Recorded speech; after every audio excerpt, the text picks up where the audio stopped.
Hola, bienvenidos a mi canal. Ayer fui al salón a poner bello este pelo hermoso. Dios lo bendiga, lo cuide y lo mantenga saludable.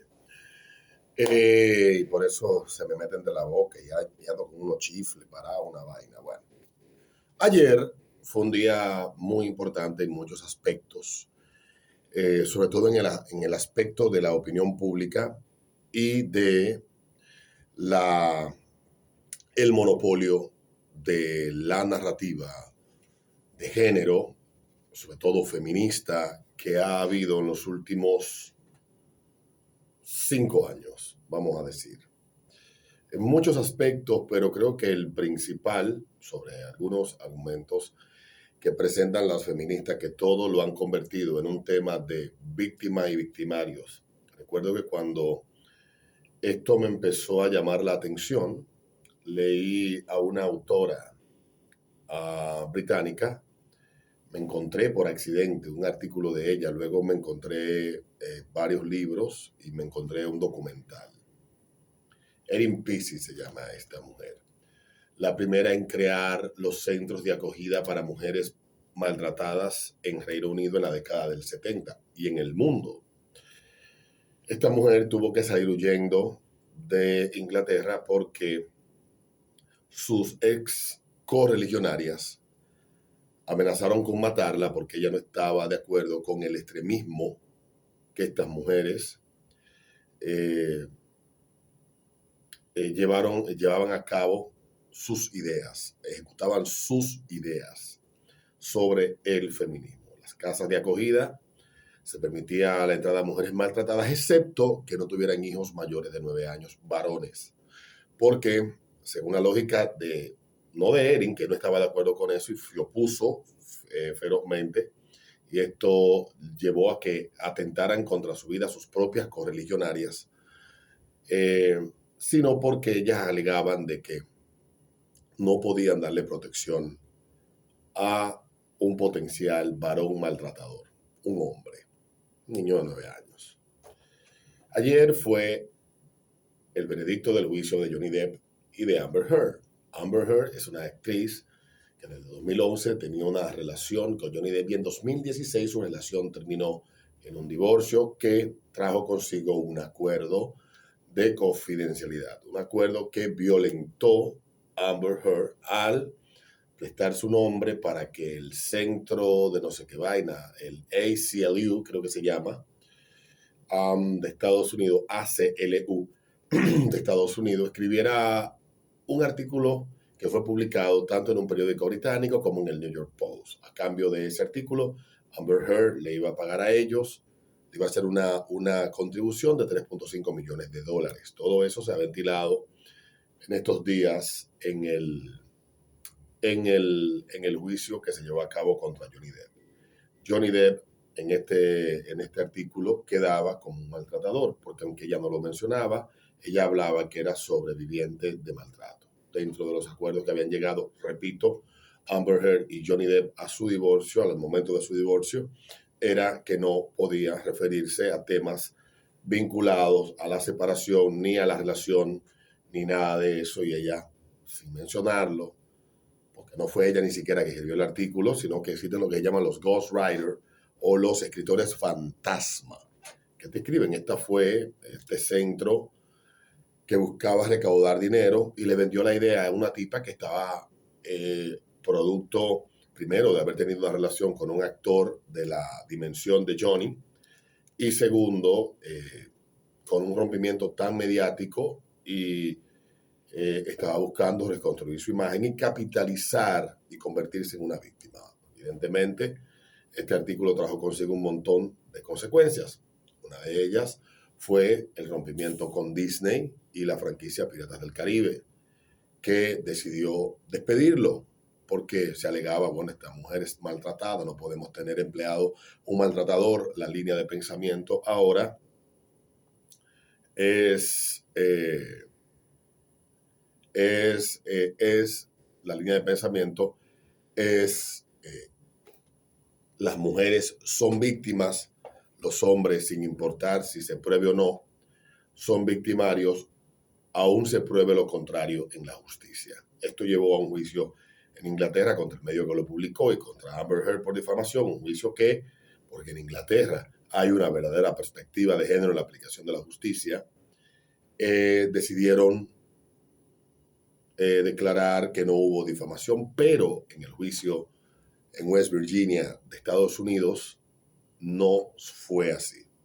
El jurado de 7 miembros estableció que hubo difamación y Amber Heard va a tener que pagarle $15 millones a Johnny Depp por haber manchado su nombre. Eso le trajo la pérdida también del empleo como actor en Animales Fantásticos. O sea, los tiempos que estamos viviendo, donde los medios de comunicación son los tribunales, el público es el jurado y es quien al final determina si te cree o no te cree, si eres culpable o no eres culpable de una acusación.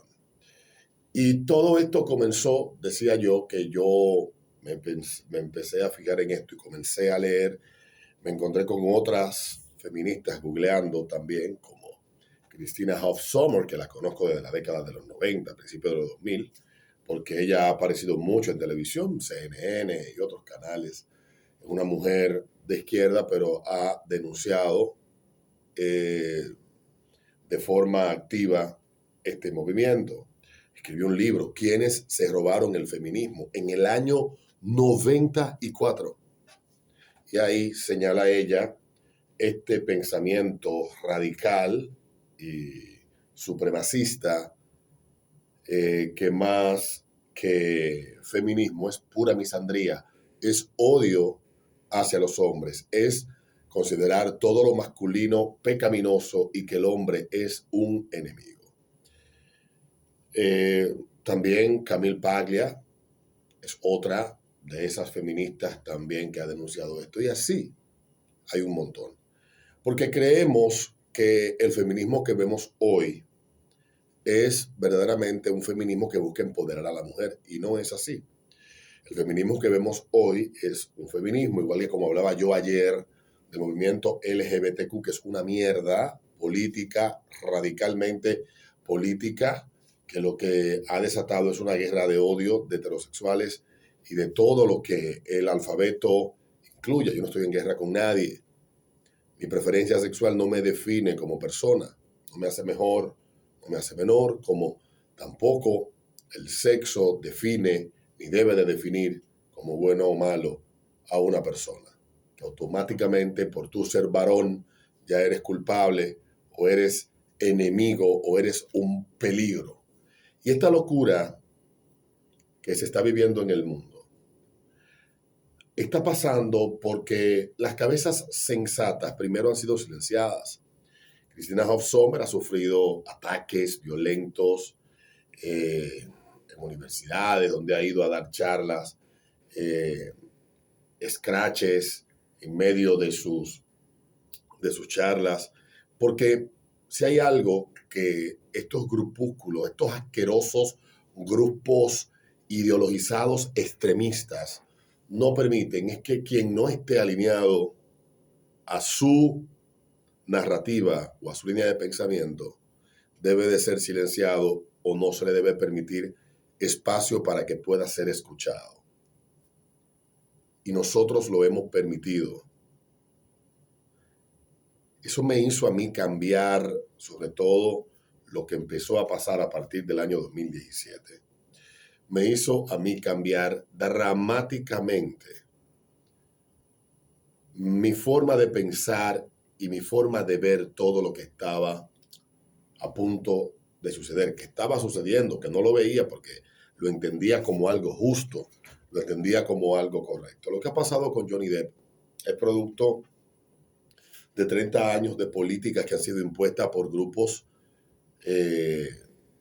que a través de excusas y unos argumentos estúpidos han logrado que los políticos le aprueben leyes que le dan a estos grupos una especie de poder especial y una hegemonía nunca antes vista. En el año 94 se aprueba en Estados Unidos la primera ley con perspectiva de género. Esto no se quedaría en Estados Unidos. A través de los años, principios de los 90, 93, 94, por ahí más o menos. Esta ley fue promovida por el hoy presidente de Estados Unidos, Joe Biden. Esto se extiende por el mundo y en países como República Dominicana, o como México, o como Colombia, o como Argentina, o como Guatemala, o países como Venezuela, países como Chile, países como Uruguay, España, existen, Inglaterra, existen leyes y hasta códigos que han sido pasados por el sedazo del género, de la ideología feminista. Y se ha planteado que por un mismo delito, si es un hombre, la pena es severa, pero si es una mujer, no. Y cuando hay un conflicto entre hombre y mujer, de entrada, la mujer tiene que ser considerada víctima, aunque haya sido la agresora, porque está en una situación de desventaja en la sociedad, y estas leyes tienen que equilibrar en esta balanza tienen que equilibrar esa supuesta desigualdad estructural que hay en la sociedad, producto de una cosa abstracta que existe desde hace siglos, milenios, que se llama patriarcado, y que todo lo que se ha creado, toda la estructura social y todas las normas han sido establecidas y son a partir de esto. Y entonces hay que obtener un equilibrio. Esto nos lleva al año 2017. No me voy a quedar en la historia, lo que ha pasado en Francia, España, yo lo he contado aquí, en un país más que en otro. Por ejemplo, en Francia se habla de que el piropo, la mierda, un montón de mierda que son producto de toda esta locura, que convertir el piropo en delito, de toda esta locura que estamos viviendo en el mundo. Y que, repito, las mentes más sensatas hemos permitido que esto gane espacio y no hemos sabido decirle no, es suficiente. En 2017 comenzó el movimiento Me Too a ganar tracción, mucha tracción. Su promotora en Estados Unidos ha recaudado un montón de dinero. También apareció el movimiento Time's Up, que parecían ideas geniales. Pero el movimiento Me Too lo que vino fue a llevarse de encuentro el Estado de Derecho y el debido proceso, no solamente en Estados Unidos, sino donde quiera que esta vaina se copió. Hablar del caso del actor coreano que fue acusado, sin probarse, por una actriz de que él se había propasado con ella. Perdió su trabajo, perdió su vida profesional por eso, porque hay países donde copiaron esto y fue efectivo, en otros no lo fue tanto. Y este tipo terminó suicidándose. El caso de Matt Lauer,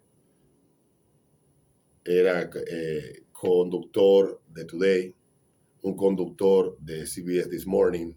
El caso del actor de House of Cards, Kevin Spacey, y una larguísima lista de actores, actrices que también sufrieron esto y que con la anuencia de los medios de comunicación que se convirtieron en los jueces ejecutantes de la pena, todo el que publicaba me pasó tal cosa, le vi el ripio a fulano, se le paró el huevo conmigo, terminó perdiendo su trabajo.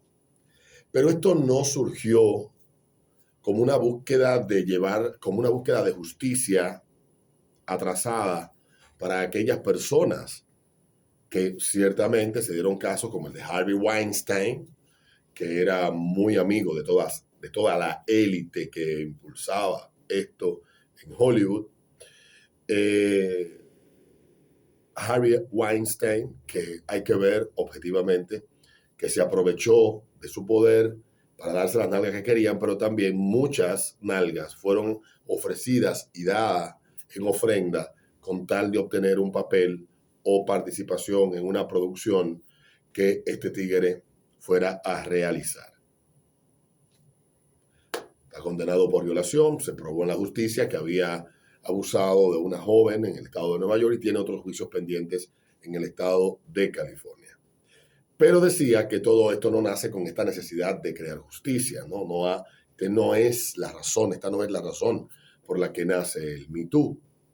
El Me Too nace para crear un ambiente político, un ambiente de denuncia, porque en el 2016 el establishment político, mediático de Estados Unidos, sobre todo el Partido Demócrata, que es bastante agresivo cuando decide perseguir a un adversario o a alguien que no le favorezca, crea esto para crear un ambiente de denuncia que lleve al presidente Trump a renunciar. Era básicamente la intención de todo esto. Esto no nace, posiblemente la creadora lo hizo por su experiencia, pero lo toman un grupo de políticos con un diseño bien estructurado, bien financiado, y lo convierten en una forma de crear narrativa alrededor de este tema. Trump había sido acusado de supuestamente haber abusado de un grupo de mujeres en la campaña y mantener esto vivo y llevarlo a renunciar, pero Trump es Trump y no se dejó acorralar por nada de esto, a pesar de que esa fue la intención. Ya cuando el instrumento político en las elecciones de mitad de año, del año 2018, de mitad de término de Trump, no dan el resultado que esperaban, se olvidan del Me Too. Y empiezan entonces a prepararse para el siguiente golpe, que sería el 2020, evitar la reelección de Trump. Y por ahí ellos, pues, comienza otro camino. En los días posteriores a las primeras denuncias, que incluyeron la destrucción de la carrera de Kevin Spacey y de otros actores que fueron simplemente los sacrificios hechos, actores, periodistas, hubo de todo, profesores, de todo en Estados Unidos. Luego de hecho los sacrificios que comenzaron a ser sacrificados por la supuesta hermana Yo sí te creo, que fue un eslogan creado por las feministas de Unidas Podemos de España y otras vainas que se dieron por la región. Cuando se da esto, el señor, un grupo de actrices en enero del año 2018 escribe un manifiesto con el que voy a cerrar en el día de hoy. Un manifiesto donde habla que ciertamente esto no se le puede dar cabida en una sociedad civilizada, que respete las leyes y el debido proceso, porque esto pudiera desatar una guerra entre hombres y mujeres.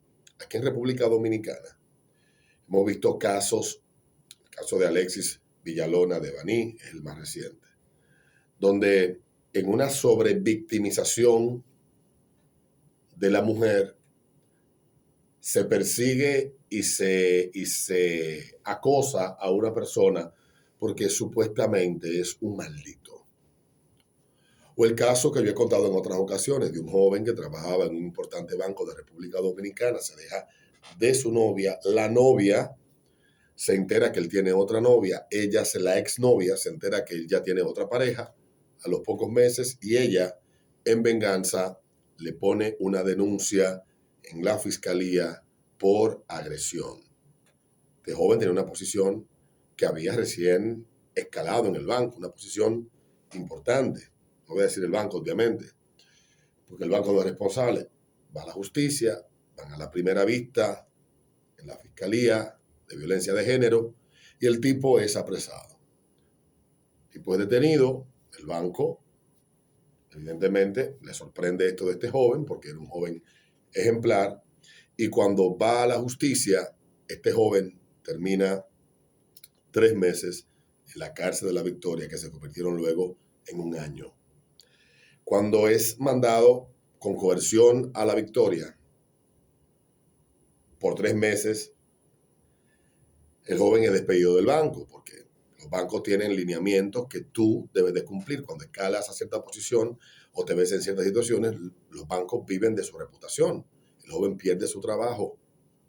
Al joven lo deja la novia que tenía, porque coño, este tigre es un maltratador.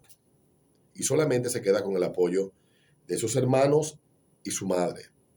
la familia destruida por este episodio. Este joven que ha tratado después de esto de recomponer y rehacer su vida, pero no ha podido, de la manera, por lo menos la vida como tenía, la justicia le falló. Y satisfizo el ansia de dañar y de venganza de una maldita loca, como lo era Amber Heard. Entonces, esta guerra donde la justicia no es justa, sino que hay un sedazo por el que pasa todo proceso llamado perspectiva de género. Tengo que verlo de la perspectiva del género de quien denuncia. No, evidentemente hay hombres maltratadores y hay mujeres abusadoras también. La justicia tiene que aplicarse y establecerse la responsabilidad a través de los medios de prueba que establezca la ley, que deben de presentarse para usted poder establecer, valga la redundancia, la responsabilidad del acusado. En el caso de Johnny Depp, quedó demostrado que estábamos frente a una loca mentirosa que utilizó la relación de Johnny Depp para catapultar su carrera, que le sacó dinero a la postura de víctima, y nos encontramos con un hombre que dijo: yo no me voy a dejar destruir tan fácilmente. Yo voy a perseguir. Justicia tiene que aparecer en algún sitio. Y visto el juicio, vista la deposición de muchísimos testigos y la presentación de muchísimas pruebas, no quedó la menor duda para muchos de nosotros que vimos en las primeras semanas el juicio y los momentos claves, tanto de Amber Heard como de Johnny Depp, haciendo sus declaraciones, que estábamos frente a una maldita loca. Esa es la diferencia que hay que hacer. No es, hermana, yo sí te creo. No es que tú hagas una denuncia y que ya le destruya la vida a alguien. Es que presentes las pruebas. Es que lo pruebes con hechos. Es que con tu palabra no basta. Es como dicen en Estados Unidos algunos abogados. Esto no es una cuestión de yo dije, ella dijo. Es, ella dice que pruebe, yo digo que no y debo de probarlo también.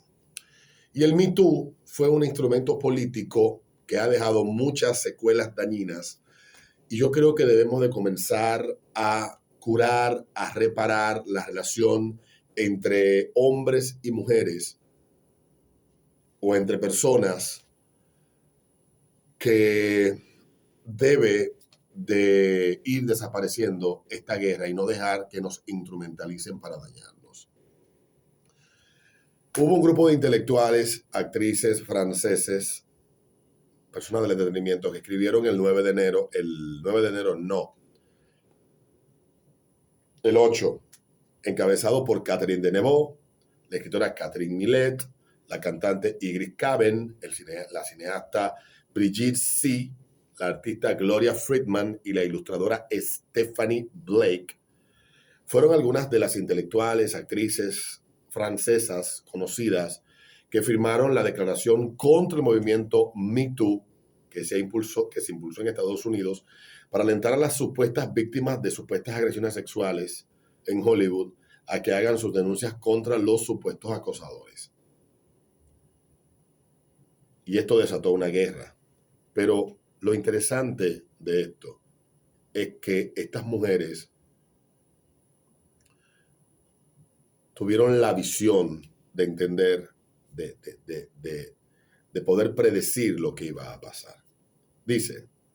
Comienza diciendo: la violación es un crimen, pero el coqueteo insistente o torpe no es un crimen, ni la galantería es una agresión machista.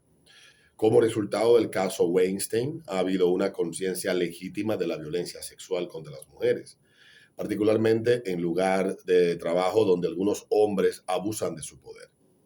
Ella era necesaria, pero la liberación de la palabra se convierte hoy en su opuesto. Nos ordenan hablar, a silenciar lo que enoja, o aquellos que se niegan a cumplir con tales órdenes se consideran traidoras cómplices. Pero es la característica del puritanismo. Toman prestado, en nombre de un llamado bien general, los argumentos de la protección de las mujeres y su emancipación para vincularlas a un estado de víctimas eternas, pobres, pequeñas cosas bajo la influencia de demoníacos machistas como en los tiempos de la brujería. léanse El martillo de las brujas o lean sobre este libro, lean sobre los juicios de los puritanos y las acusaciones de herejía y gente que fueron quemadas en la hoguera. De hecho, Me Too ha provocado en la prensa y en las redes sociales una campaña de denuncias públicas de personas que sin tener la oportunidad de responder o defenderse fueron puestas exactamente en el mismo nivel que los delincuentes sexuales. Esta justicia expedita ya tiene sus víctimas, hombres sancionados en el ejercicio de su profesión, obligados a renunciar, etc. Mientras que ellos solo se equivocaron al tocar una rodilla, tratar de robar un beso, hablar sobre cosas íntimas en una cena de negocios o enviar mensajes sexualmente explícitos a una mujer que no se sintió atraída por el otro. Esta fiebre para enviar a los cerdos al matadero, lejos de ayudar a las mujeres a empoderarse, en realidad sirve a los intereses de los enemigos de la libertad sexual, los extremistas religiosos, los peores reaccionarios y que creen, en nombre de una concepción sustancial de la moralidad buena y victoriana, que las mujeres son seres separados, niñas con una cara de adulto que exigen protección. Del otro lado, se convoca a los hombres a encontrar en lo más profundo de su conciencia retrospectiva un comportamiento fuera de lugar, que podría haber tenido hace 10, 20 o 30 años y del cual debería arrepentirse. La confesión pública, la incursión de fiscales autoproclamados en la esfera privada, que se instala como un clima de sociedad totalitaria. La ola purificadora parece no conocer ningún límite. Allí censuramos un desnudo de Gone Shell en un póster. Pedimos la eliminación de una pintura de Balthus en un museo con el argumento de que sería una apología de la pedofilia. En la confusión del hombre y la obra. Pedimos la prohibición de la retrospectiva de Roman Polanski en la Cinemateca de Francia.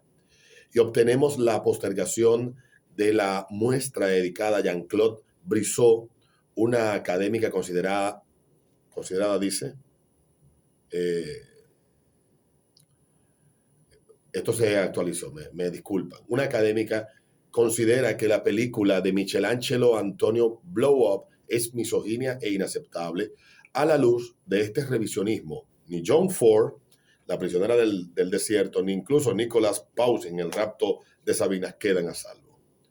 Los editores ya piden que los personajes masculinos sean menos sexistas, que hablemos de sexualidad y amor con menos de proporción o que garanticemos que el trauma experimentado por los personajes femeninos sea más obvio, al borde del ridículo.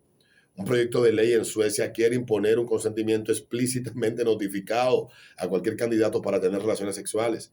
En cualquier momento, dos adultos que quieran dormir juntos consultarán primero una aplicación de su teléfono, un documento en el que estarán debidamente enumeradas las prácticas que aceptan y las que rechazan. El filósofo Robert Ogin defendió una libertad de ofensa indispensable para la creación artística. De la misma manera defendemos una libertad para importunar, indispensable para la libertad sexual. Ahora estamos suficientemente advertidas para admitir que el impulso sexual es por naturaleza ofensivo y salvaje, pero también somos lo suficientemente clarividentes como para no confundir el coqueteo torpe con un ataque sexual. Sobre todo somos conscientes de que la persona humana no es monolítica. Una mujer puede en el mismo día dirigir un equipo profesional y disfrutar siendo el objeto sexual de un hombre, sin ser una puta ni una vil cómplice del patriarcado. Puede asegurarse de que su salario sea igual al de un hombre, pero no sentirse traumatizada para siempre por un manoseador en el metro, incluso si se considera un delito. Ella incluso puede considerarlo como una expresión de una gran miseria sexual o como si no hubiera ocurrido. Como mujeres, dice el manifiesto, no nos reconocemos en este feminismo que más allá de la denuncia de los abusos del poder, toma el rostro del odio hacia los hombres y la sexualidad. Creemos que la libertad de decir no a una propuesta sexual no existe sin la libertad de importunar y consideramos que debemos saber cómo responder a esta libertad para importunar de otra manera que encerrándonos en el papel de la prensa. Para aquellas de nosotras que hemos elegido tener hijos, creemos que es mejor criar a nuestras hijas para que estén informadas y sean suficientemente conscientes como para vivir sin intimidación ni culpabilidad.